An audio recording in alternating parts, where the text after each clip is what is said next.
Je n'aurais jamais imaginé qu'un simple après-midi d'été, si silencieux, pourrait bouleverser le cours entier de ma vie. Je m'appelle Marianne, j'ai 42 ans et je vis à Brive-la-Gaillarde, un petit village niché entre les collines du sud-ouest de la France. Ici, les rumeurs vont plus vite que le vent. Tout le monde sait tout, mais personne ne dit jamais rien. Je suis professeure de lettres dans le lycée du village. Je suis veuve depuis 7 ans. Mon fils, Lucas, vient tout juste d'avoir 20 ans. Il étudie l'architecture à Toulouse, mais vit encore avec moi. Il dit que c'est plus économique. Je sais que c'est aussi parce que mes tartines grillées du dimanche matin lui manqueraient trop. Ce jour-là, la chaleur semblait coller à la peau. J'ai baissé les volets, noué ma robe de chambre légère et je suis montée au grenier chercher de vieux papiers administratifs. En fouillant dans une boîte en carton, je suis tombée sur un journal intime que j'avais écrit à l'âge de Lucas. Les pages étaient fragiles, mais les mots brûlaient encore de vérité. Je l'ai ouvert, happé par les souvenirs. Mes doigts tremblaient en feuilletant les pages, jusqu'à tomber sur un croquis d'un tournesol. Je me souvenais de l'avoir dessiné après un orage, une nuit où j'avais juré de ne plus jamais me laisser tomber amoureuse. Quelle ironie! Aujourd'hui, l'odeur du vieux papier mélangé à la poussière me replongeait dans cet été lointain, celui où je cherchais désespérément à comprendre qui j'étais. Les mots du journal, confiés uniquement à ces pages, étaient trop crus pour être dits, trop vivants pour être oubliés. Je les relis comme si c'était quelqu'un d'autre qui les avait écrits. C'est alors que j'ai entendu des pas sur l'escalier du grenier. Je n'ai pas eu besoin de me retourner pour savoir que c'était lui. L'air avait changé. C'était subtil, mais palpable. « Tout ça, c'est à toi » demanda-t-il d'une voix douce, mais assurée. Je me suis retournée lentement. Lucas était là, son t-shirt collé à son torse par l'humidité, les boucles légèrement humides sur le front. Il n'était plus un enfant, ni dans sa posture, ni dans la façon dont il me regardait.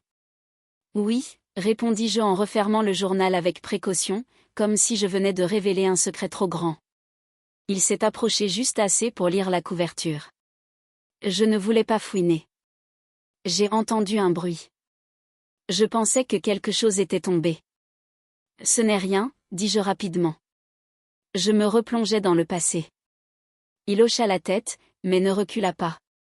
Son regard glissa vers le journal entre mes mains. Tu étais différente à cette époque, sauvage, fragile d'une manière sincère. J'ai tenté de rire pour alléger l'atmosphère.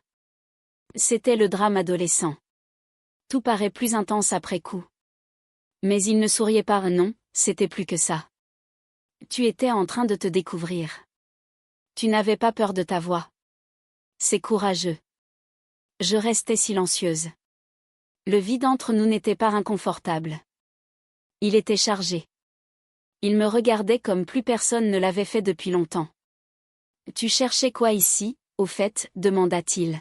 « Des vieux dossiers fiscaux » mentis-je. « C'est lui qui t'a retrouvé ?»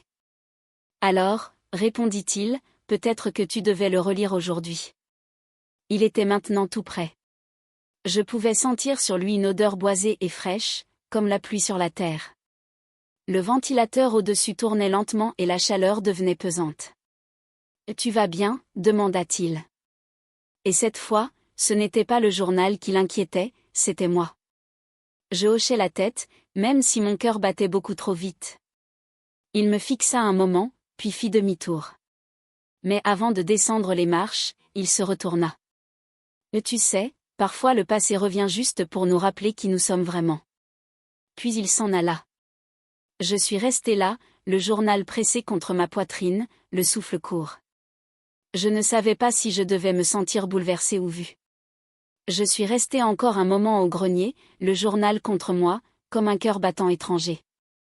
Chaque mot que j'avais relu résonnait dans ma poitrine comme un écho oublié et pourtant si vivant. Quand je redescendis enfin, la lumière dans la maison semblait différente, filtrée, presque bienveillante. Lucas n'était plus en bas. Le silence régnait, d'où m'étendais. Je posais le journal sur ma table de chevet et allais dans la cuisine. Mes mains préparaient le dîner en pilote automatique, mais mon esprit était ailleurs. Les phrases de mon journal dans ma tête, les regards de Lucas aussi. Le lendemain matin, il me prépara un café, comme il ne le faisait presque jamais. Il le posa devant moi avec un sourire silencieux et resta là, debout à m'observer. J'avais enfilé une robe de coton simple, mais je me sentais nue sous son regard, pas à cause de la peau, mais à cause de ce qu'il avait lu sur moi, en moi. « Maman, tu écris toujours ?» demanda-t-il en s'asseyant lentement en face de moi.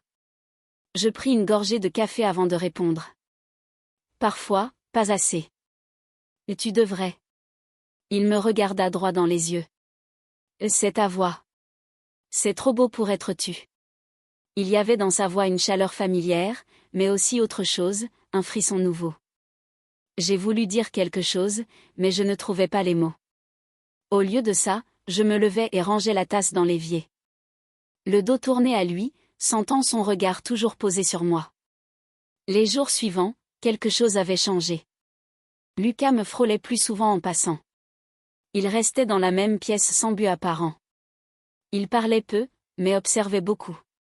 Il commentait des détails, la couleur de mes ongles, une mèche de cheveux tombée sur mon front point et elle devenait attentif, trop. Un soir, il entra dans le salon où je lisais. Il s'assit à côté de moi, un peu trop près. Je sentais la chaleur de son corps. Il tendit la main et prit le livre que je lisais. « Tu l'as lu au lycée ? » ?»« Non, » dis-je en regardant la couverture. « Oui, j'y reviens parfois. Certaines histoires ne vieillissent pas. » Il hocha la tête. Puis, lentement, il me rendit le livre. Mais au lieu de se lever, il posa sa main sur la mienne. Mon souffle se bloqua. Je ne savais pas quoi faire. Je ne retirai pas ma main. Lui non plus. Je pense souvent à toi, tu sais, pas comme un fils pense à sa mère. Ces mots étaient un murmure, mais ils claquèrent comme un orage dans ma poitrine. Je me levai brusquement, sans dire un mot et me réfugia dans ma chambre. Je passai la nuit à tourner dans le lit, l'image de son regard gravé sur mes paupières. J'essayais d'écrire, mais les mots ne venaient pas. Le désir, la peur, la culpabilité, tout se mélangeait. Et pourtant, une partie de moi se sentait vue, désirée, vivante. Le lendemain, il agit comme si de rien n'était. Il prépara le petit déjeuner, me parla de ses cours, sourit, et moi, je le regardais, cherchant l'enfant que j'avais élevé, ne trouvant qu'un homme avec des yeux brûlants de vérité qu'on ne dit pas. Quelques jours plus tard, je retrouvai un mot glissé sous mon oreiller. Je ne veux rien forcer, mais je veux que tu saches que je t'attends sans condition. Ce soir-là, j'ai mis une robe que je n'avais pas portée depuis des années, une robe noire, sobre, mais fendue sur la cuisse. Je me suis maquillée légèrement. Quand je suis descendue, Lucas était dans le salon. Il leva les yeux et je vis le silence s'installer dans sa gorge. « Et tu sors ?» demanda-t-il, la voix légèrement rauque. « Non, je voulais juste me sentir différente. » Il hocha la tête. « Tu es magnifique. » Je ne répondis pas. Je me contentais de passer près de lui pour aller dans la cuisine. Il me suivit.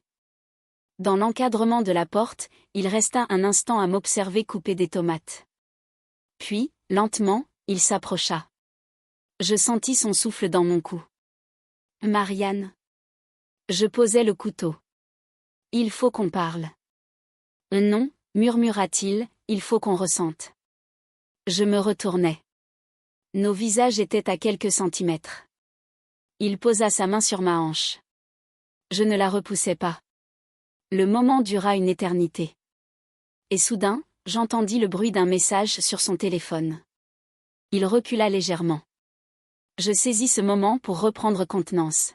« Va voir qui c'est » soufflai-je. Il hocha la tête, les yeux encore pleins de feu. Il sortit. Je restai seule dans la cuisine, le cœur tambourinant, et je compris que plus rien ne serait comme avant. Musique. Si tu es arrivé jusqu'ici, laisse un j'aime, abonne-toi à la chaîne et dis-moi ce que tu en penses dans les commentaires. Ta voix compte vraiment.